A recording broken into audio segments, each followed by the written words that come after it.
Hi, be kind whenever possible. It is always possible. Today is 2nd of September 2021. Let us have a quick discussion of all these important topics.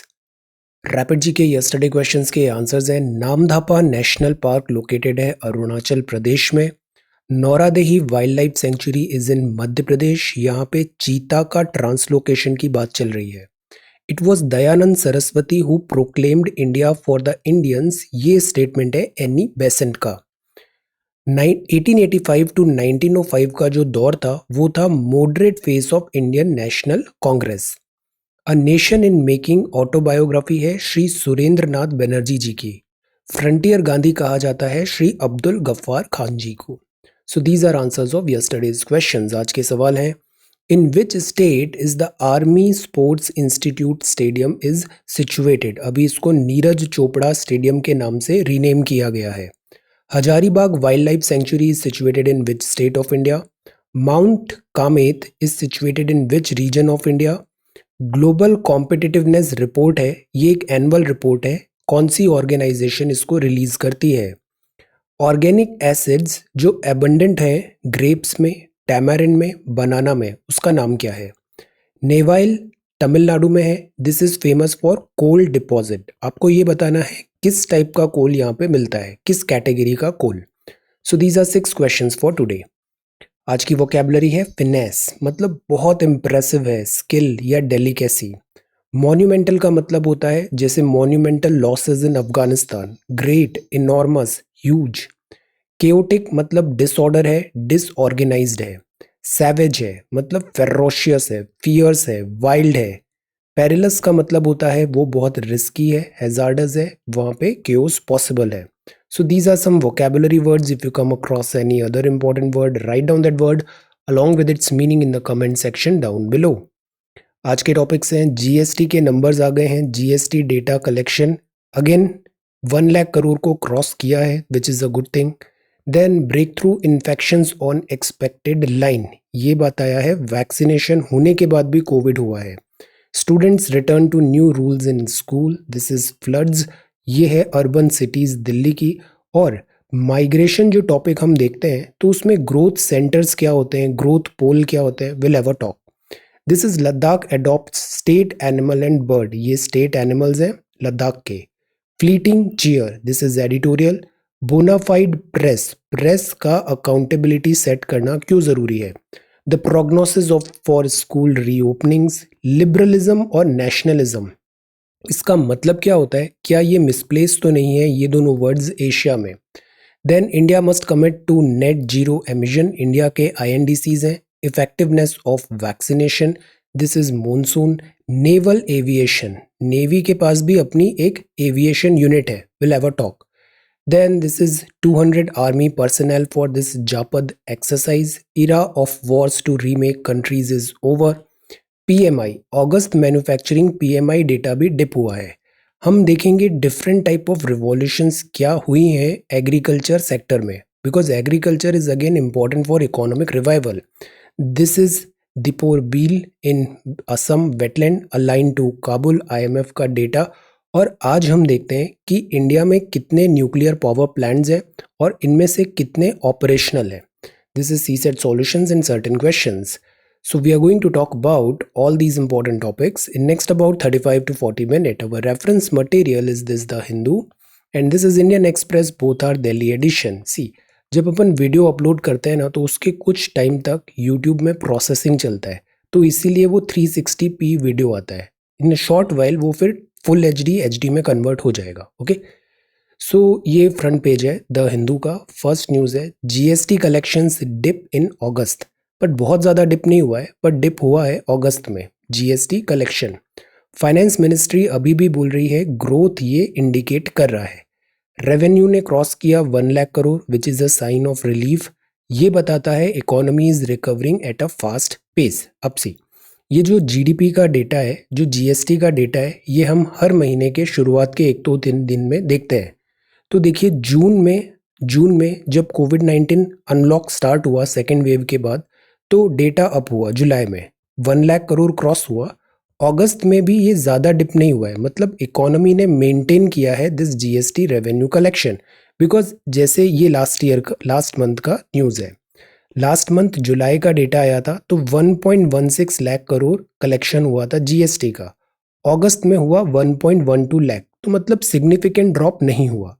तो ये क्या बताता है कि जो हम सोच रहे थे कि पेंटअप डिमांड के कारण ही जुलाई में डेटा अपटिक हुआ है, वैसा नहीं है। रिकवरी रियल नज़र आ रही है। तो ट्रेंडिंग अपवर्ड है, जो जीएसटी कलेक्शन है वो ट्रेंडिंग अपवर्ड है। जीएसटी कलेक्शन बेटर होगा तो इसके क्या मायने हैं? इसका मायना ये है कि इकोनॉमिक रिवाइवल हो रहा है। इसका मायना ये है कि जीएसटी जो ट्रांसफ़र करना पड़ता है स्टेट को, उसमें फोर्स मेजर नहीं होगा। इसका मतलब ये है कि जो फिस्कल फेडरलिज्म की हम बात करते हैं उसके लिए it is a good sign कि GST collection is there. GST जब से आया है इसको बोला गया है goods and simple tax, but इसके एग्जीक्यूशन में हमेशा से प्रॉब्लम रही है।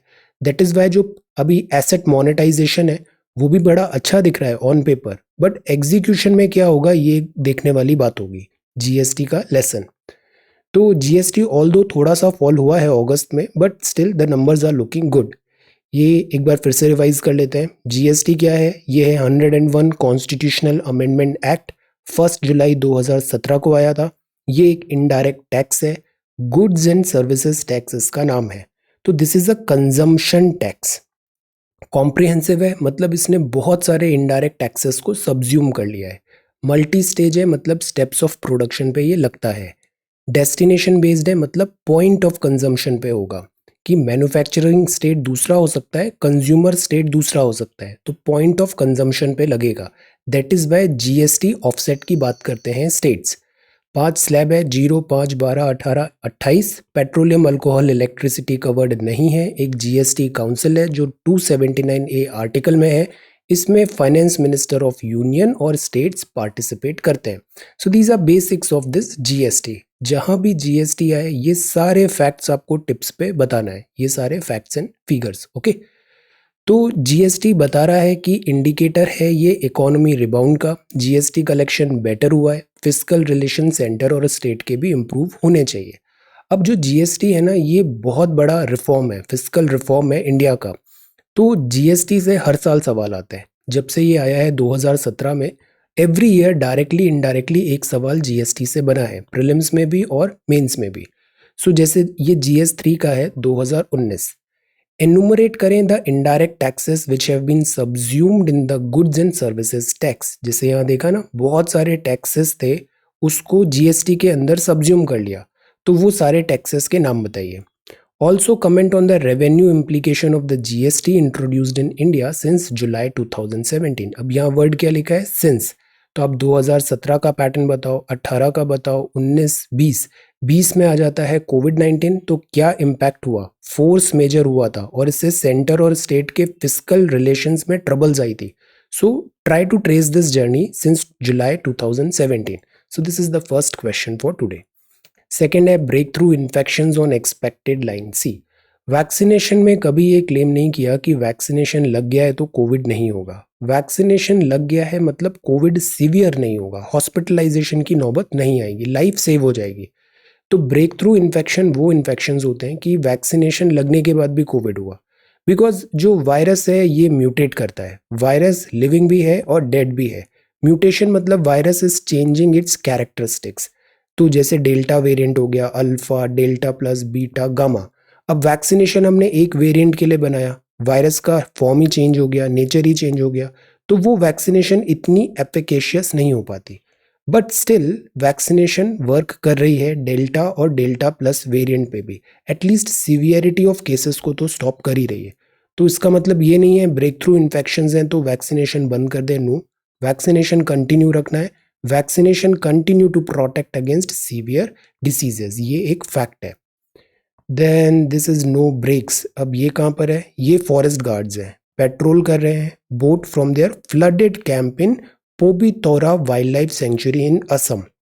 अब यहाँ जो फॉरेस्ट गार्ड है ना, इनको एक तरफ तो नेचर से भी फाइट करना पड़ता है, जैसे बाढ़ आ गया या फिर जंगल में वर्क करना वैसे ही बहुत डिफिकल्ट होता है। प्लस इनको पोचर्स से भी फाइट करना पड़ता है, because poachers in natural disasters का फायदा उठा के पोचिंग एक्टिविटी बढ़ा देते हैं during the time of this monsoon.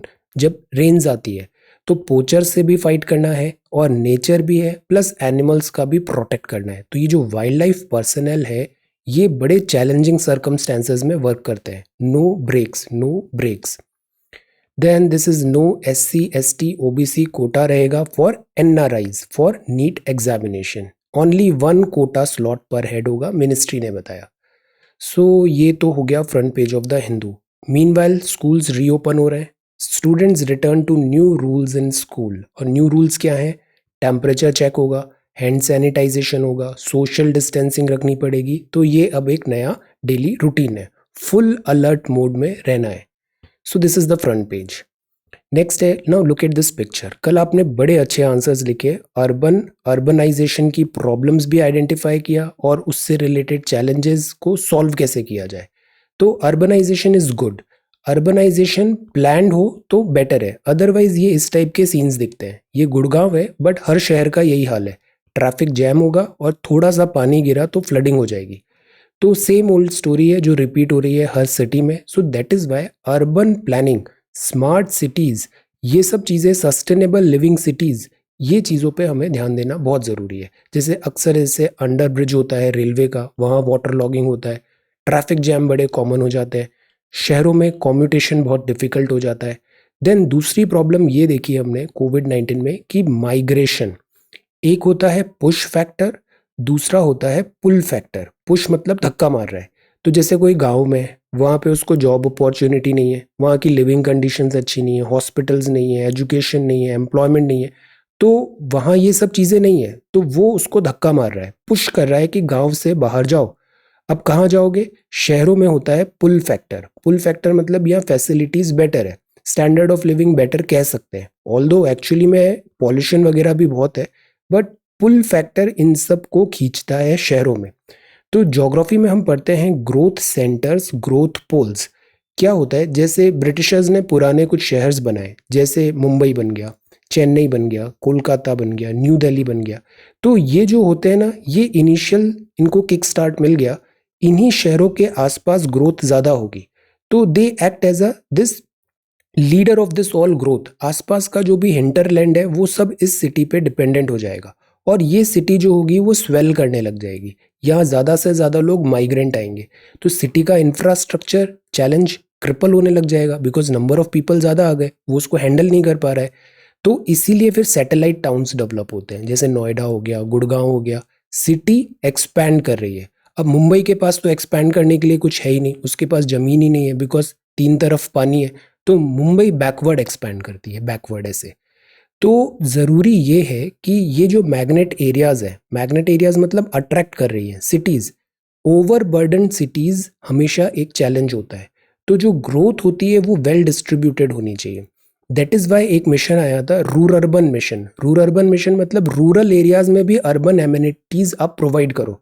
जैसे टोक्यो है, Tokyo is a huge city, बहुत बड़ा शहर है, तो आप कितना भी एफर्ट्स डाल लो वहाँ पे, एक लिमिट के बाद वो पॉपुलेशन को सस्टेन नहीं कर पाएगा।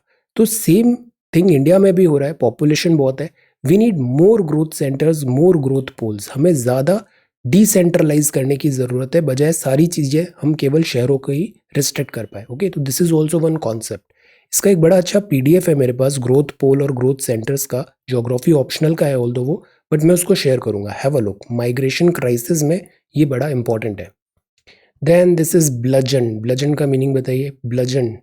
Then this is Ladakh adopts start animal and bird, start state animal and bird. Ladakh adopt state animal and bird, तो लद्दाख अभी एक नया यूटी बना है, तो लद्दाख ने क्या किया, ये 2 डिक्लेयर किए। ये क्या है? This is snow leopard, this is snow leopard, और ये वहाँ की बर्ड है, ब्लैक नेक्ड क्रेन है, ये ब्लैक नेक्ड क्रेन। ये लॉयल कपल्स मानते हैं, बिकॉज अक्सर ये दोनों साथ में ही मिलते हैं, ये दोनों एज अ कपल साथ में, ब्लैक नेक्ड क्रेन्स हमेशा साथ में स्पॉट किए जाते हैं, तो लद्दाख में ये मिले हैं। स्नो लेपर्ड जिसका नंबर ड्विंडल हो रहा है वर्ल्ड वाइड, और स्नो लेपर्ड आता है वल्नरेबल कैटेगरी में, IUCN लिस्ट में।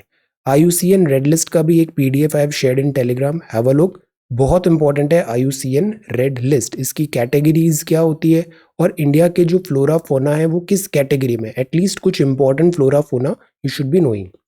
लद्दाख में ये 2 एंडेंजर्ड स्पीशीज को स्टेट बर्ड और स्टेट एनिमल डिक्लेयर किया है। Okay, union territory of Ladakh.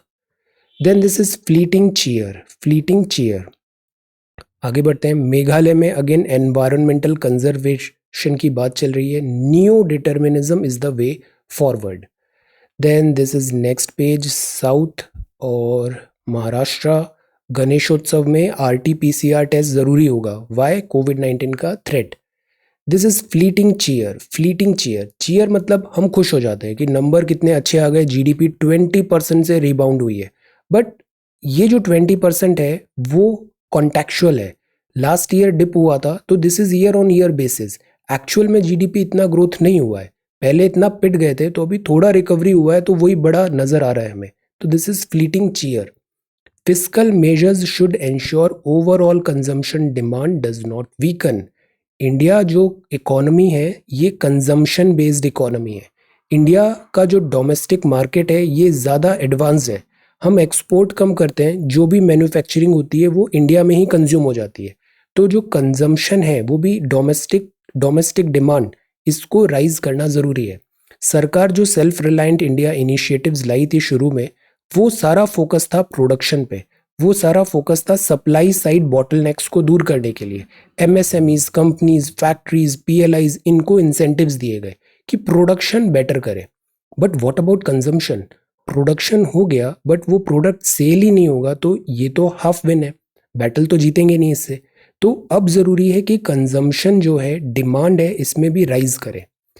Look ahead rather then in rear view mirror. जैसे हमारी साइकोलॉजी भी होती है, बैड हैबिट होती है, हम हमेशा पीछे मुड़ मुड़ के देखते हैं। अगर आप हमेशा पीछे मुड़ के देखोगे तो आगे कैसे रन करोगे? तो बहुत ज़्यादा पीछे मुड़ के नहीं देखना है, we need to look forward. Numbers हमेशा रियल पिक्चर नहीं दिखाते हैं। इकोनॉमिक रिकवरी अभी भी एक डिस्टेंट ड्रीम है। मॉनसून रेन्स और डेफिसिट हो गया। एग्रीकल्चर आउटपुट और रूरल कंजम्पशन भी डिक्लाइन हो रहा है। पहले जो कोविड वेव आई थी तो उसमें सेविंग ग्रेस क्या था? एग्रीकल्चर डिमांड, रूरल डिमांड, और अब की बार यही कम है। तो पॉलिसी मेकर्स जो हैं उनको फोकस्ड रहना ज़रूरी है। Vaccination is the only solution we have. Physical measures continue रखें, रिफॉर्म्स कंटिन्यू रखें, रिलीफ मेजर्स कंटिन्यू रखें, कंजम्पशन को बढ़ाएं, तभी एक सस्टेनेबल इकोनॉमी वापस हम रीगेन कर पाएंगे। बिकॉज कोविड-19 के पहले भी इकोनॉमी हमारी कोई बहुत अच्छी पिंक हेल्थ में नहीं थी। तो वो यही हो गया, गरीबी में आटा गीला, वैसे ही बीमार चल रहे थे और फिर कोविड हो गया। तो इकोनॉमिक रिकवरी के लिए we need to be very very careful. बहुत स्ट्रैटेजिकली इस पे हमें वर्क करने की ज़रूरत है। For a bonafide press, bonafide press, high court का ऑर्डर है कि ये जो फेक जर्नलिस्ट आ गए हैं इनको वीड आउट करो। फेक जर्नलिस्ट कौन होते हैं? जैसे जो जर्नलिज्म होता है ना, इसका एक प्रॉपर कोर्स होता है। जर्नलिज्म के प्रॉपर इथोज होते हैं, उनको ग्रूम किया जाता है कि न्यूज़ रिपोर्टिंग कैसे करना है, क्या उनके एथोज होते हैं, कैसे उसकी क्रेडिबिलिटी सेट की जाती है, ये सब चीज़ें होता है। तो जर्नलिज्म जो है ना, वो डिजिटल मीडिया में the nature of journalism change हो रहा है। आज जैसे डिजिटल मीडिया में एक चीज़ और बड़ा न्यूज़ में आता है कि सपोज द हिंदू न्यूज़पेपर ही है। द हिंदू न्यूज़पेपर के ऑफिशियल कोई जर्नलिस्ट है, तो एक ऑफिशियल अकाउंट तो इनका होगा ही, साथ ही साथ ये अपना पर्सनल अकाउंट भी रखते हैं।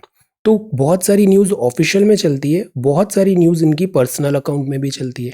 अब ये कैसे वेरीफाई किया जाए कि what is personal and what is official, किस कैपेसिटी में लिखा गया है? सेम चीज़ होती है सिविल सर्वेंट्स के साथ। सिविल सर्वेंट्स मतलब एनी गवर्नमेंट ऑफिशियल। आजकल ये ट्रेंड चल गया है कि पहले गवर्नमेंट ऑफिशियल्स अगर सोशल मीडिया में आते थे तो वो अपनी पोस्ट, रैंक, इस सब के ज़्यादा एम्फेसाइज नहीं करते थे, बिकॉज वो एक पर्सनल अकाउंट है उनका।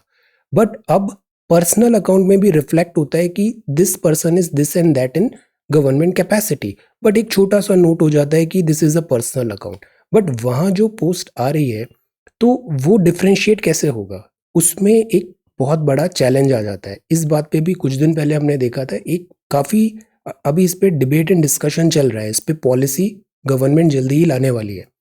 तो द पॉइंट इज कि what is personal and what is this professional. Bonafide press होना ज़रूरी है। बिकॉज क्या होता है, अभी जो एज है ना, यहाँ फेक न्यूज़ ज़्यादा आती है, फेक न्यूज़ आती है, और फेक न्यूज़ भी इतना वंडरफुली डिज़ाइन होने लग गई है कि आइडेंटिफाई करना मुश्किल हो जाता है कि ये फेक है या फिर ट्रू न्यूज़ है। अब सपोज कोई गवर्नमेंट ऑफिशियल है, वो fell victim to this fake news, उसने उसको भी रीट्वीट कर दिया, बढ़ा दिया।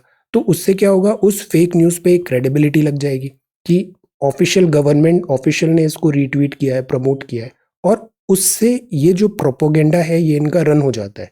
तो this is a nightmare, fake journalist. तो तमिलनाडु हाई कोर्ट ने बोला है कि ये जो फेक जर्नलिस्ट है इन पे एक चेक रखना ज़रूरी है। जर्नलिस्ट जो होता है, allegations against the special team investigation theft of idols from various temples। Actually जो प्रेस होती है ना, प्रेस को बड़ी फ्रीडम भी मिलती है, आइडेंटिफिकेशन होता है, इनको सर्टेन फैसिलिटीज़ भी दी जाती है। तो fake journalist, fake news reporters बन के उसका यूज़ कर रहे हैं। तो दीज आर इम्पोस्टर्स, इम्पोस्टर्स हैं जो पर्सनल एनरिचमेंट कर रहे हैं इन बिहाफ ऑफ दिस जर्नलिस्ट की पोस्ट पे। तो द पॉइंट इज़ कि जो प्रेस काउंसिल ऑफ इंडिया है, ये स्टैच्यूटरी बॉडी है, प्रेस काउंसिल ऑफ इंडिया को ज़रूरी है कि वो इन पब्लिक कंप्लेंट्स पे भी एक वॉचडॉग रखे, performs the watchdog role about public complaints. Okay, तो this is about this thing, because you know this is the age of digital media. Media का भी नेचर चेंज हो रहा है। ये जो बड़े बड़े मीडिया मोगल्स रहे हैं, ये अभी बड़ा सफ़र कर रहे हैं, इनका फाइनेंशियल कंडीशन इतना अच्छा है नहीं, they are struggling to generate revenue. तो ज़रूरी है इसमें कि जो मीडिया है वो फ्री रहे, फेयर रहे और बायस्ड नहीं रहे, अनबायस्ड मीडिया आए, और मीडिया विद एथिक्स होना बहुत ज़रूरी है। मीडिया विद एथिक्स, ये नहीं कि टीआरपी के चक्कर में एथिक्स उन्होंने बेच दिया, no, this has to be there. तो ये जो पॉइंट्स है ना, ये हम एथिक्स GS4 में इंक्लूड कर सकते हैं। GS4, उसमें अक्सर ऐसे सवाल आते हैं कि एथिक्स क्या होने चाहिए सिविल सर्वेंट्स के, एथिक्स क्या होने चाहिए गवर्नमेंट ऑफिशियल्स के, because you no government officials पे बहुत ज़्यादा रिस्ट्रिक्शंस होते हैं।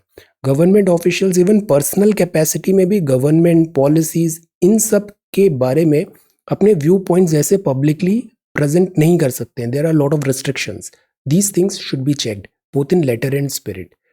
The prognosis for school reopening, अब इसमें रेगुलर टॉक्स हैं, स्कूल्स ओपन करना ज़रूरी है, there is no doubt about that, because इससे लर्निंग आउटकम डिफीट हो रहा है। अब बात यह है कि कैसे किया जाए। तो the regular thing is Covid appropriate protocol अपनाएं, प्रॉपर वेंटिलेशन होना चाहिए, वैक्सीनेशन करें, एडोलेसेंट्स की भी वैक्सीनेशन करें, टीचर्स का भी वैक्सीनेशन करें, दीज आर द थिंग। बाकी जो मॉडल्स हैं, क्या होगा क्या नहीं होगा, ये तो किसी को पता नहीं है कि फ्यूचर में क्या होने वाला है, बिकॉज वी नो 2020 से जब ये कोविड का पहला केस आया तब से हम इसको फॉलो कर रहे हैं। कोविड पहले बड़े आर्टिकल्स आते थे, एक्सपर्ट्स लिखते थे कि कोविड जो है वो बस नॉर्मल सर्दी खांसी है, कुछ नहीं होगा। फिर कोविड फर्स्ट वेव आया, फिर बात आया कि कोविड वेव खत्म हो गई है, अब सब में सेरो सर्वे आ गया है, इम्यूनिटी आ गई है। फिर आई कोविड की सेकेंड वेव, फिर वैक्सीनेशन की थ्योरी। तो द पॉइंट इज, बहुत सारी थ्योरीज हैं, बहुत सारे एक्सपर्ट्स हैं, but the truth is nobody knows what is COVID and what is actually going to happen. Best strategy यही है, वैक्सीनेशन लगाएं और कोविड अप्रोप्रिएट बिहेवियर फॉलो करें, इससे ज़्यादा किसी को कुछ भी नहीं पता है। Where liberalism and nationalism are placed in India, see ये जो दोनों फिलोसफीज है ना, लिबरलिज्म और नेशनलिज्म, जैसे लिबरलिज्म है, लिबरलिज्म हम कुछ कीवर्ड्स से एसोसिएट कर सकते हैं। एक्चुअली क्या होता है कि आप अगर वर्ड हिस्ट्री पढ़ो ना, ह्यूमन सिविलाइजेशन, तो ह्यूमन सिविलाइजेशन प्रोग्रेस करती है, फिर कोई स्टुपिडिटी करती है, फिर एक बहुत बड़ा फॉल आता है, और फिर वो फॉल आता है ना, तो फिर वो ह्यूमन वैल्यूज़ वगैरह फिर राइज होने लग जाती है। तो फिर राइज होता है लिबरलिज्म का, फिर लिबरलिज्म का पीक आता है, तो फिर लोग बड़े केयरलेस हो जाते हैं एंड दिस एंड दैट, और फिर से एक फॉल आता है, फिर नेशनलिज्म बढ़ता है, और फिर फाइट होती है, फॉल होता है, और फिर वापस लिबरलिज्म आता है। तो ये साइकिल चलती रही है। जैसे देयर वाज अ टाइम जब 1945, ये जो इससे पहले का जो टाइम था ना, इसमें अल्ट्रा जिंगोइज्म था। जैसे जर्मनी के आप स्पीचेस सुनो, एडोल्फ हिटलर के और इन सब के, या फिर इटालियन जो था, बहुत ज़्यादा भड़काऊ भाषण थे इनके, अल्ट्रा जिंगोइज्म था। एवरीबडी, एवरी कंट्री बस नेशनलिस्टिक टेंडेंसी की तरफ मूव कर रहा था, इंपीरियलिज्म, सेल्फिश वे में आगे बढ़ रहे थे, और एट्रोसिटीज कर रहे थे वीकर सेक्शन ऑफ वर्ल्ड के। Colonialism, imperialism everywhere, Africa everywhere. फिर क्या हुआ, फाइट हुई, फिर फाइट हुआ 1945। अब जो वर्ल्ड वॉर 2 हुआ वो इतना डेडली था कि इनको लगा कि ह्यूमन वैल्यूज़ पे हमें अब ज़्यादा ध्यान देना चाहिए। तो आज का जो लिबरलिज्म का कॉन्सेप्ट है ना, वो 1945 में जब वर्ल्ड वॉर 2 एंड हुआ उसके बाद जनरेट हुए। तो फिर वर्ल्ड ने फिर सोचा कि ये जो आइडियाज़ हैं पोस्ट सेकेंड वर्ल्ड वॉर, जैसे कि यूनाइटेड नेशंस बनाओ, डेमोक्रेसी एम्ब्रेस करो, फ्री ट्रेड करो, इंटरनेशनल मल्टीलेटरलिज्म करो, एनवायरमेंटल प्रोटेक्शन करो, ह्यूमन राइट्स करो, तो ये जो वैल्यूज़ थी ना, इनको लिबरल वैल्यूज़ कहा जा सकता है। अब 1945 वर्ल्ड वॉर तो काफ़ी पुराना हो गया है, तो लोग ये जो वर्ल्ड वॉर के जो लेसन्स थे उसको भूलने लग जाते हैं और फिर से राइज होने लग जाता है अल्ट्रा नेशनलिज्म का। ये साइकिल चलता है। तो द पॉइंट इज, क्या ये थ्योरी करेक्ट है या ये थ्योरी करेक्ट है? सी, इसका अपना प्लेस है लिबरलिज्म का। Nationalism again is right in its own merit. India में भी जैसे नेशनलिज्म आया, नेशनलिज्म के साथ प्रॉब्लम क्या है? नेशनलिज्म जब डिस्टॉर्टेड होता है then it is a problem. Nationalism का मतलब होता है कि जैसे इंडिया है, India is my country, I love my country, I will defend and protect my country, so this is my nationalism. But अगर मैं ये बोलने लग जाऊं कि India is the best country, बाकी सारी कंट्रीज बेकार है, इंडिया को यहाँ पे अटैक करके ये सब चीजें करना चाहिए, इंडिया को यहाँ पे एट्रोसिटीज करनी चाहिए, ये करनी चाहिए, तो वो हो जाएगा ultra nationalism which is defeating, self defeating. तो जिंगोइज्म नहीं होना चाहिए। जैसे हम इसमें भी पढ़ते हैं ना कि नेशनलिज्म मतलब this ours is good but we are not saying others are bad, this is the fine difference. तो लिबरलिज्म में भी ऐसा होता है कि अगर हम बहुत ज़्यादा स्टेट को पीछे रखने लग जाते हैं और केवल अपीजमेंट पॉलिसी चालू हो जाती है डेमोक्रेसी में, तो वो भी सेल्फ डिफीटिंग होता है, उससे स्टेट जो होता है ना वो ही डिफीट हो जाता है। So the point is there has to be a balance. Liberalism self defeating नहीं बनना चाहिए, नेशनलिज्म अल्ट्रा जिंगोइस्ट नहीं होना चाहिए। हमारी अगर पुरानी वैल्यूज़ देखें तो नॉन अलाइनमेंट पे हमने फोकस किया, एफ्रो एशियनिज्म किया, पंचशील पे हमने फोकस किया। लुक एट द वैल्यूज़ जो शुरुआत से हमने पंचशील और इन सब में देखी, excellent value. And these all values, tradition, belief system makes India this unique country, unique responsible country of the world. So we should go for this nationalism, liberalism, but ये self defeating नहीं होना चाहिए। There has to be a balance. Asian nationalism, अब इस topic में कुछ regular talks है, कुछ पॉलिटिकल पॉइंट्स भी हैं जो हमारे कॉन्टेक्स्ट के नहीं है। What we should be knowing is, ये जो सेंचुरी आ रही है ना, ये सेंचुरी है एशिया की सेंचुरी।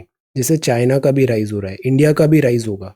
सो एशिया में भी यहाँ एशियन आइडेंटिटी जो है वो भी यहाँ पे we can think of that identity, Asian identity. Asia में भी ज़्यादा लिंकेजेस हो, ट्रेड हो और प्रॉस्पेरिटी की तरफ हम बढ़े। This should be the way forward. Then this is about India must commit to net zero emission. See, IPCC की रिपोर्ट जब से आई है सब रेड सिग्नल्स दिए हैं उसने कि क्लाइमेट चेंज अब बहुत हाई लेवल पे जा चुका है, पानी सर से ऊपर निकल गया है, this is the time to act. और इवन हम एक्ट भी करेंगे ना तब भी हम इरिवर्सिबल जो चेंजेस हुए हैं उसको ठीक नहीं कर पाएंगे। इस कॉन्टेक्स्ट में India's INDC is very important. INDC क्या है कि हमने खुद ही बता दिया हम इतने कंट्रीब्यूशन देंगे for this conservation of nature, हम इतना कंट्रीब्यूशन देंगे ताकि हमारे जो ग्रीन हाउस गैसेज हैं उसको कम करेंगे, लाइक दैट।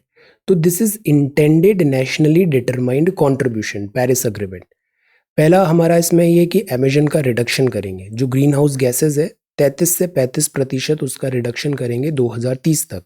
दूसरा, कार्बन सिंक बनाएंगे, मतलब जो ग्रीन हाउस गैसेस बनी है उसको एब्जॉर्ब करेगा। सिंक क्या करता है? एब्जॉर्ब करता है। तो सिंक क्या होगा? जैसे ग्रीन ट्रीज हो गई, फॉरेस्ट कवर्स हो गए, तो ये कार्बन का सिंक बनेगा। क्लाइमेट चेंज एडेप्टेशन पे हम नेशनल एडेप्टेशन फंड बनाएंगे जिसका इतना पैसा है, बिकॉज क्लाइमेट चेंज रिन्यूएबल्स को माइग्रेट करने के लिए भी पैसे की ज़रूरत पड़ेगी, तो ये क्लाइमेट चेंज एडेप्टेशन फंड है। रिन्यूएबल एनर्जी कैपेसिटी की हम बढ़ाएंगे, 40% ऑफ द एनर्जी जो होगी 2030 तक वो आएगी रिन्यूएबल से। एनर्जी एफिशिएंट बनेंगे, हम प्रोडक्शन भी करेंगे और वेस्टेज नहीं करेंगे। फाइनेंशियल जो रिसोर्सेज हैं कॉम्बैटिंग क्लाइमेट चेंज वो भी अलोकेट होंगे। तो ये सब क्या है? These are parameters. ये हैं intended nationally determined contributions. Contributions हैं, दीज आर इंडिया ने जो कमिट किया है। विंड पावर बढ़ाएंगे, solar, biomass, hydro power, nuclear power, इन पे हम फोकस कर रहे हैं। और ये डेटा किसका है? Government of India, ministry of new and renewable energy. तो आईएनडीसी टारगेट्स आए तो ये पिलर्स हमें याद रखना है। इंडिया ने क्या यहाँ पे हमारा प्रोक्लेम किया है, इंडिया ने खुद ही डिक्लेयर किया है कि हम इन सब चीज़ों पे वर्क करेंगे। Okay, then effectiveness of vaccination. और जब भी क्लाइमेट की चीज़ आए ना तो इसमें एक चीज़ याद रखना है, common but differentiated responsibility. India के जो भी कॉन्ट्रीब्यूशंस हैं वो फोर्स्ड नहीं है, forced by this western words नहीं है। तो रिस्पॉन्सिबिलिटी सबकी है, बट ये डिफ्रेंशिएटेड है। यूएस की रिस्पॉन्सिबिलिटी ज़्यादा है, यूरोप की ज़्यादा है, इंडिया की रिलेटिवली कम है। गेजिंग हाउस होल्ड इनकम की for micro finance clients. Micro finance क्या होता है? जैसे हाउस होल्ड्स में कोई छोटा बिजनेस भी करना है तो छोटे छोटे टिकट, छोटे छोटे स्मॉल टिकट लोन्स दो। अगर हम वर्ड का देखें ना पैटर्न भी, तो जो स्मॉल टिकट लोन होते हैं ना, ये डिफॉल्ट भी नहीं करते, एनपीए नहीं बनते। एनपीए यूजुअली जो बड़े बड़े लोग होते हैं ये ज़्यादा डिफॉल्ट करते हैं नॉन परफॉर्मिंग एसेट्स में। तो micro financing is again a बज word. Effectiveness of vaccination, again debate हो रहा है। नेचुरल इन्फेक्शन ज़्यादा बेटर इम्यूनिटी बिल्ड करता है। ओके, वैक्सीनेशन सबको लगाना है, इवन कोविड हो गया तब भी वैक्सीनेशन लगाना है। A sure fire pick. Above normal rain in September, IMD ने बताया। सी, रेनफॉल जो है सितंबर में सरप्लस हो जाएगा, तो जो अभी तक डेफिसिट था वो ओवरऑल फिल हो जाएगा। तो ओवरऑल जो मॉनसून का डेटा रहेगा इस सेशन का वो नॉर्मल हो जाएगा। But the point is, difference जो आ रहा है वो आ रहा है स्पेटियल डिस्ट्रीब्यूशन और टेम्पोरल डिस्ट्रीब्यूशन। अगस्त में पानी नहीं गिरा, जबकि खरीफ सीजन में बुआई वगैरह है वो तो इस सीजन में चाहिए थी। सितंबर में पानी गिरेगा तो वो इतना यूज का होगा नहीं, इससे क्रॉपिंग पैटर्न डिस्टर्ब हो रहा है। खरीफ सीजन, जायद सीजन, राबी सीजन, 3 सीजन होते हैं। तो because of this climate change, spatial and temporal change in rainfall pattern, ये जो सीजन्स की क्रॉप है ये डिफीट हो रही है, हार्ड हिट हुआ है। Most regions area seeing a rainfall deficit affecting sowing. जरूरत तो आज है, पानी आज गिरना चाहिए, बट पानी अगले महीने गिरेगा तो वो लिटिल यूज का होता है। फिर जब स्टैंडिंग क्रॉप्स हो जाती है और फिर पानी गिरेगा तो क्रॉप लॉस हो जाता है। सो दैट इज वाई ये जो साइकिल है ना, ये साइकिल बुरी तरह डिस्टर्ब हो रहा है because of this climate change. Kharif season, जायद सीजन और राबी सीजन, ये तीनों सीजन टिप्स पे याद होने चाहिए और इनकी इंपॉर्टेंट क्रॉप्स भी। High honour for naval aviation. See, this is about naval aviation. हर जो यूनिट होती है ना, वैसे तो डेडिकेटेड एयरफोर्स है, बट नेवी भी है और आर्मी भी है। नेवी और आर्मी के पास उनकी खुद की एविएशन यूनिट भी होती है। एविएशन यूनिट, जैसे मेरा एक फ्रेंड है, हम यहाँ एयरफोर्स में गए थे, उसका हुआ नहीं तो वो नेवी चला गया। नेवी में जाके उसने नेवी की एविएशन यूनिट ज्वाइन कर ली है और अभी वो नेवी का पायलट है। तो नेवी में भी ऐसे एविएशन यूनिट्स होती है। तो अभी प्रेसिडेंट साहब ने अवार्ड किया है, दिस कलर आईएनएस हंसा में होगा, नेवल एविएशन यूनिट को ऑनर किया जा रहा है। Naval aviation came into being with acquisition of first sea land aircraft. कब बनी थी? 1951। और कमीशन आईएनएस गरुड़ जब हुआ था, और इससे फर्स्ट नेवल एयर स्टेशन 1953 में बना था। नेवी के पास कैसे प्लेन होते हैं? इनके प्लेन्स थोड़े स्लाइट डिफरेंट होते हैं, उनको लाइटर बनाया जाता है और टेक ऑफ का जो ये ट्रैक है इसको भी शॉर्टर किया जाता है, बिकॉज डेक में इतनी स्पेस नहीं होता, स्पेस कंस्ट्रेन होते हैं। तो कैरियर बॉर्न फाइटर है। अभी इंडिया में फाइटर मतलब प्लेन वाले कितने कैरियर्स हैं? Answer, carrier borne fighter. और अभी एक नया एडिशन भी हो रहा है। Okay, carrier borne fighter.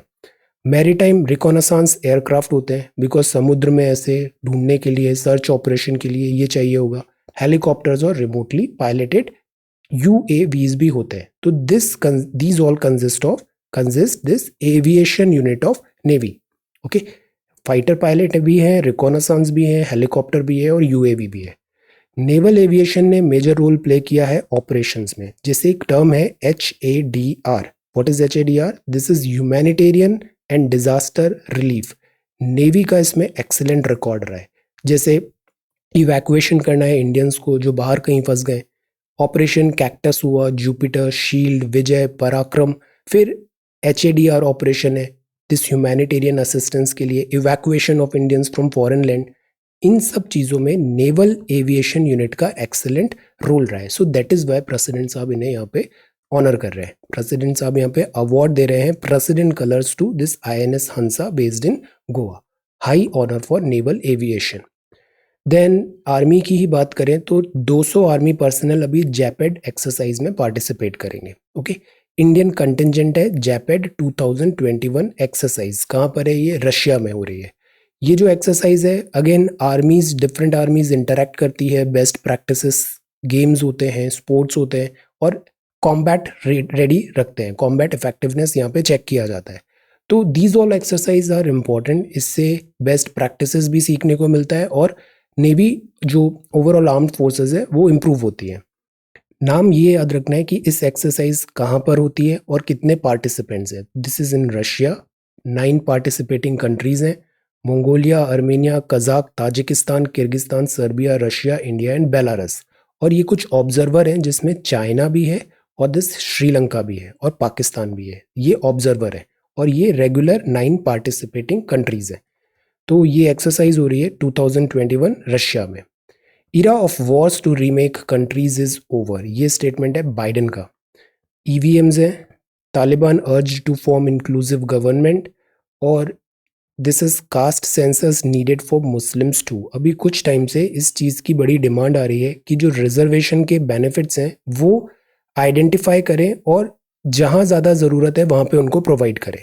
तो इधर भी यही बात है कि more funds are cornered by the elite in the community. तो जो एक्चुअल बेनिफिशियरी जिनको होना चाहिए उन तक बेनिफिट्स पहुंच नहीं पा रहे हैं, तो यहाँ भी एक सेंसस ज़रूरी है। असम वेटलैंड एट रिस्क है टिल डंपिंग स्टॉप्स, ये कहाँ की बात है? दीपोर बील, कुछ ही दिन पहले पढ़ा है दीपोर बील। ये ग्रेटर एडजुडेंट स्टॉक्स हैं, ये स्टॉक्स स्टॉक। ओके, तो इनका भी कंजर्वेशन करना है। ये कंजर्वेशन के लिए ecology sensitive zone ESZ is important. Then this is the one showcase, और ये शोकेज में guitars. And then this is world news. World news में पहला है era of wars to remake countries is over. अब see US का भी experience इतना अच्छा हुआ नहीं ना, तो यूएस की अब जो लैंग्वेज है वो चेंज हो रही है। अब यूएस को रियलाइज हो रहा है कि वॉर्स वगैरह में कुछ नहीं रखा है, दे टॉकिंग लाइक दिस। और वही 2001, 2, 3 में इनकी लैंग्वेज डिफरेंट होती थी। We must set mission with clear achievable goals, not ones we will never reach, this president Biden ने कहा। तो वैसे अगर देखा जाए ना तो यूएस का कभी भी ऑब्जेक्टिव ये नहीं रहा था कि अफगानिस्तान में जाके नेशन बिल्डिंग करना, या फिर अफगानिस्तान में जैसे तालिबान 1996 में आ गया था अफगानिस्तान में, यूएस का ऑब्जेक्टिव ये नहीं था कि यहाँ इंटरवीन करके यहाँ पे चेंज करना पॉलिटिकल सिस्टम। ये सब इसलिए हुआ because of this Osama bin Laden. तो बाइडेन अब ये जस्टिफाई कर रहे हैं कि ऑब्जेक्टिव जो हमारा था ट्विन टावर्स वगैरह में जो पनिशमेंट देना था, everything that's done, so end of wars to remake countries is over. अब ये इनका नया स्टेटमेंट है। यूएस वैसे काफ़ी क्रेडिबिलिटी भी लूज किया है इस 20 साल में, 20 ईयर्स ऑफ दिस। ये one of the biggest costliest blunder माना जाता है दिस यूएस।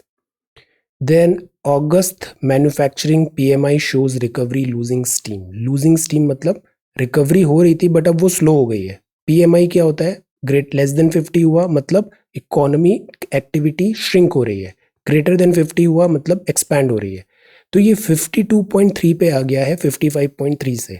तो मतलब अभी भी इकोनॉमिक एक्टिविटी एक्सपैंड है बट उसका पेस कम हो गया है, 55 से 52 हो गया है। दिस डेटा अगस्त का data. Auto sales growth healthy है बट चिप शॉर्टेज एक बहुत बड़ा वरी है, that is why production slowed down हो गया है। गवर्नमेंट ने बोला कोल एज डिमांड सर्ज, तो utilities to ship in coal, thermal units running out of stock, तो इससे क्या होगा? प्रोडक्शन ऑफ इलेक्ट्रिसिटी हैम्पर होगा। फ्यूल डिमांड रिकवरी अभी पैची है, पावर कंजम्पशन बढ़ रहा है। What are these are economic indicators, they tells what is the status of economy, किस डायरेक्शन में जा रही है। तो जब स्टील कंजम्पशन बढ़ रहा है, कोल कंजम्पशन बढ़ रहा है, पावर कंजम्पशन बढ़ रहा है, फ्यूल डिमांड बढ़ रही है, तो मतलब इकोनॉमिक रिकवरी हो रही है। Investment scene looks optimistic, SBI की रिसर्च ने भी बताया। Then can India rise from Leeds, cricket में अब क्या होता है let us see, Djokovic and this US open. So this is the Hindu. Indian Express में भी न्यूज़ है। फर्स्ट न्यूज़ अगेन वही है, GST मॉपअप अगस्त में 1 लाख करोड़ क्रॉस हुआ बट जुलाई से डिप हुआ है। स्कूल्स ओपन हो रहे हैं। Then this is Taliban has offered minorities safe passage to India for this Gurpurab, organisers ने कहा। This is misty mountain, arms and the nation to understand failed states don't get development consultants, get people who follow the guns. Actually क्या है, जैसे US है ना, US के जो gun laws है वहाँ के कॉन्स्टिट्यूशन में ही लिखा हुआ है कि वहाँ पे every US citizen is entitled to get one gun, और इससे वायलेंस बहुत ज़्यादा होता है। तो ये भी एक चीज़ है। वेपन्स, USA जो है, रशिया जो है, ये वेपन्स मैन्युफैक्चरर हैं, वेपन्स सेल करते हैं, और यही इनकी इकोनॉमी का एक बहुत बड़ा पोर्शन है अर्निंग का। तो जब वर्ल्ड में वेपन्स कब ज़्यादा बिकेंगे? जब टेंशन ज़्यादा होंगे, जब वॉर्स ज़्यादा होंगी। तो ये जो दो कंट्रीज़ हैं ना, ये प्रो वॉर ज़्यादा होते हैं, pro war, align to Kabul. और यूएसए का एक और हैबिट है, यूएसए बहुत दूर है तो यूएसए अपने लैंड पे नहीं चाहेगा वॉर होना, यूएसए हमेशा थर्ड कंट्री में जाता है और वहां पे सारे एक्सपेरिमेंट्स करता है और फेल होता है। This is one policy of USA, अगर हम ट्रैक रिकॉर्ड देखें तो ये पॉलिसी रही है। Align to Kabul, UNSC resolution में इंडिया तालिबान से डील भी करेगा नहीं करेगा, let us see, let us wait. इस पे जो ऑफिशियल लाइन होगी हम उसको फॉलो करेंगे। क्लाइमेट सॉल्यूशंस हैं, अब जैसे इजराइल है, इजराइल की दो चीज़ बहुत अच्छी है, एक तो टेक्नोलॉजी और इनोवेशन पे ये बहुत एम्फेसाइज करते हैं, दूसरा स्टार्टअप्स वगैरह में भी इजरायली आर रियली गुड। तो क्लाइमेट इनोवेशन है इजराइल में, जैसे ये ड्रिप इरिगेशन वगैरह है ना, ये सब इजराइल का है। ड्रोन्स वगैरह में इजराइल बड़े अच्छे हैं। तो बिकॉज रिसोर्सेज इनके यहाँ कम है, शॉर्टेज है, स्कार्सिटी है, तो वो जो अवेलेबल रिसोर्सेज है उसको बेटर यूटिलाइज करने की कोशिश करते हैं। Innovation, climate solution, that is why agriculture में हम बहुत सारे लेसन्स इसराइल से सीख सकते हैं। A request for sake of history, Afghanistan is not lost, then pope is fine and this is storm damage हुआ है। Then Rwanda, hotel Rwanda Australia, अब से ये भी एक स्टेटमेंट है, ऑस्ट्रेलिया बोल रहा है लिव विद वायरस, ये अब उसका एम है बजाय eliminating the virus. See goal post change हो रहे हैं। Then this is UAE resumes tourist visa for Indians ahead of expo 2020 Dubai. UAE ने जिस तरीके से ट्रांसफॉर्म किया है खुद को मॉडर्न कंट्री के हिसाब से, और जैसे ऑयल पे डिपेंडेंसी भी कम हो रही है, तो यूएई अपनी इकोनॉमी को भी डाइवर्सिफाई कर रहा है। तो यूएई ये नहीं चाहता कि वो केवल ऑयल बेस्ड कंट्री बन के रह जाए, oil based economy. UAE is trying to diversify its economy. और सेम चीज किसके साथ हो रही है? सऊदी अरेबिया के साथ, जो new this king this is he is trying to diversify the Saudi economy. और दैट इज वाई वो इंडिया में भी इन्वेस्ट करने के लिए काफी ज्यादा पॉसिबिलिटी दिख रही है वहां पे। पेट्रोल डिमांड बढ़ रहा है, मैन्युफैक्चरिंग पीएमआई स्लिप हुआ, आईएमएफ ने इतना हमें एसडीआर किया। एसडीआर क्या होता है? Special drawing rights, international monetary fund, paper gold भी बोलते हैं इसे। इनफ कुशन है फॉर एनबीएफसीज के लिए, अभी इतना क्राइसिस नहीं है। Okay, so this is the Indian express. एक और सवाल इसमें हम देखेंगे, वो 2017 का जीएस3 का है। ये बात है एग्रीकल्चर का। जैसे एग्रीकल्चर हम क्यों इतना एनकरेज करते हैं? एग्रीकल्चर सबसे ज़्यादा परसेंट पॉपुलेशन को रखता है, और एग्रीकल्चर ज़्यादा क्लाइमेट रिजाइलेंट भी होना चाहिए। इकोनॉमिक शॉक्स जो होते हैं वो एग्रीकल्चर में कम दिखते हैं। कोविड-19 का लॉकडाउन हुआ तो एग्रीकल्चर में इतना इम्पैक्ट आया नहीं। तो एग्रीकल्चर का अच्छा करना is essential for our economy. और एग्रीकल्चर में भी हम रिफॉर्म्स और रिवॉल्यूशंस लाते हैं। तो explain various types of revolutions, जैसे ग्रीन रिवॉल्यूशन सबको पता है, फेज 2 भी पता है, but there are so many other revolutions related to agriculture. Explain various types of revolution took place in agriculture sector after independence in India since 1947. How these revolutions have helped in poverty alleviation and food security in India. There was a time India को बोला जाता था ship to mouth country, but हम food में sustainable बने, independent बने। और agriculture अगर अच्छा करेगा, जैसे करंट गवर्नमेंट का प्लान था कि इनकम डबल करना है फार्मर की, तो पोवर्टी एलिविएशन और food security in India. Try to answer this question. Okay, so ये तो था न्यूज़पेपर। मैप में जो अभी जैसे आईएनडीसी पढ़ा हमने, हम न्यूक्लियर पे फोकस कर रहे हैं, तो let us have a quick look कि इंडिया में न्यूक्लियर पावर प्लांट्स अभी एनपीसीआईएल का प्रेजेंस कहाँ पर है। इसमें अंडर ऑपरेशन भी है, ऑनगोइंग भी है, प्रोजेक्ट लॉन्च्ड और प्रपोज्ड भी है लिस्ट में। इसके बाद हम देखेंगे जो एक्चुअल में वर्क कर रहे हैं न्यूक्लियर पावर प्लांट्स। तो एक तो ये हरियाणा में बन रहा है, फिर ये हरियाणा में ये प्रपोज्ड है। यूपी में नरोरा है, Narora is in UP. Rawat भाटा राजस्थान में है, काकरापार गुजरात में है, मीठी वर्दी गुजरात में है, तारापुर गुजरात, जैतापुर महाराष्ट्र, जैतापुर महाराष्ट्र, मीठी वर्दी गुजरात। ओके, एंड काकरापार भी गुजरात। कैगा कहाँ पर है? कर्नाटका में। अक्सर मैच द फॉलोइंग में ऐसे सवाल आ जाते हैं, कौन सा प्लांट कहाँ पर है? कुडनकुलम है तमिलनाडु, कलपक्कम तमिलनाडु, कोवाडा आंध्रा, मध्य प्रदेश में एक प्रपोज्ड है, हरिपुर वेस्ट बंगाल में भी ये प्रपोज्ड है। So these are NPCIL's presence, nuclear power plants इन सब जोन्स में आ रहे हैं। ऑपरेशनल कौन सा है? एक तो नरोरा ऑपरेशनल है यूपी का, राजस्थान का रावत भाटा, काकरापार एटॉमिक पावर गुजरात का, तारापुर महाराष्ट्र का, कैगा कर्नाटका का, कुडनकुलम तमिलनाडु और ये मद्रास का है। तो ये जो है ना, यही आज की डेट में ऑपरेशनल्स हैं। So these are power plants of India. Okay, nuclear power plants. ये बड़ा आसान सवाल था। आप जैसे जो भी डायरेक्शन दिया है, वन बाय वन इस सब डेटा को आप ऐसे यहाँ डिपिक्ट करने लग जाओ, you will get the answer.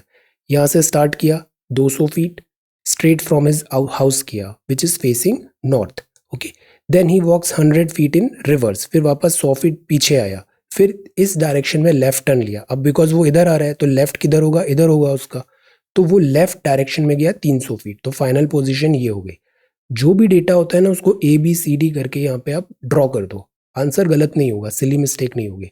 तो हमने ड्रॉ कर दिया, ए से बी गया, बी से सी आया, सी से डी आया। तो this is a, this is D, और डायरेक्शन क्या हो गई, ये नॉर्थ है ऊपर और ये ईस्ट है, तो ये डायरेक्शन हो गई नॉर्थ ईस्ट। ओके, अब ये डिस्टेंस होता ना तो वो भी हम बता देते पाइथागोरस लगा के। अब यहाँ पे भी सेम चीज था, ईस्ट फेसिंग है, पहले वो 270 डिग्री ऐसे टर्न करता है, फिर 90 डिग्री राइट और फिर 90 डिग्री एंटी क्लॉकवाइज चलता है। तो फाइनल डायरेक्शन उसकी नॉर्थ हो गई, anti clockwise this, clockwise this. Okay, then यहाँ पाइथागोरस लगाना है। ओ से स्टार्ट किया, पहले 20 मीटर गया, फिर 3 मीटर गया, फिर 4 मीटर गया, फिर 4 मीटर गया। तो टोटल वाई एक्सिस में कितना हुआ 24, टोटल एक्स एक्सिस में हुआ 7।